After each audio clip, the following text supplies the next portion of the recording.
Samantala, mariing itinanggi po ng sinasabing recruiter ni Mary Jane Veloso na siya ang dahilan kung bakit nasa death row ngayon si Mary Jane sa Indonesia. Tinanggi rin niyang miyembro siya ng sindikato ng droga at tanda mo na siyang magpaimbestiga. Nagpapatrol si Jasmine Romero. Emosyonal si Maria Cristina Serio o alias Tintin nang makausap ng ABS-CBN. Taong 2010 nang magpatulong sa kanya para makapunta ng Malaysia si Mary Jane Veloso at ang live-in partner niya. Dahil kinakapatid niya si Veloso at may kilala siya sa Malaysia, nagpunta sila doon bilang turista. 5 araw dapat ang itatagal nila sa bansa para makahanap ng trabaho si Veloso. Pero habang nasa hotel sila, ay napansin daw niya ang kakaibang kinikilos ng kinakapatid. Meron po siyang kausap kung minsan sa telepono na hindi ko din po alam kung minsan po nawawala na lang po siya sa Tapos nakikita ko po siya sa baba po ng lobby. May restaurant po kasi doon eh.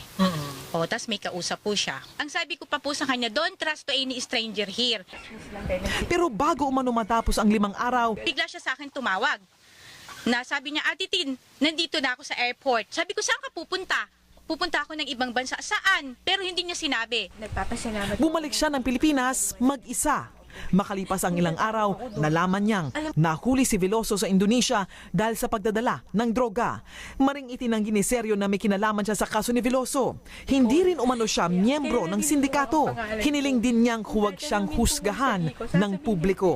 Sana po ma'am, maliwanagan din sila na nakuha mo yung side ko. Kahit ma'am, ipalay detector nila ako, ipano nila ako kasi lalabas din ang katotohanan. Inosente ako dun. Pinatunayan naman ng kaibigan ni Serio ang kanyang naging pahayag. Mabait na bata siya, matulungin. Kailanman ho, hindi ho siya naging addict, hindi siya tulak ng droga. Ayon sa mga abogado ni Mary Jane na nasa Indonesia ngayon, sa Lunes, magsasampa na sila ng second judicial review sa Yogyakarta para igiit na si Mary Jane ay biktima ng drug at human trafficking. Inaasahan na ring maipapadala ng PDEA ang karagdagang ebidensya nito sa Indonesia dahil marami na raw na biktima si Serio sa Nueva Ecija ng human trafficking. Pero sabi ni Tintin, wala siyang itinatago at handa siyang humarap sa anumang investigasyon. Jasmine Romero, ABS-CBN News, Talavera, Nueva Ecija.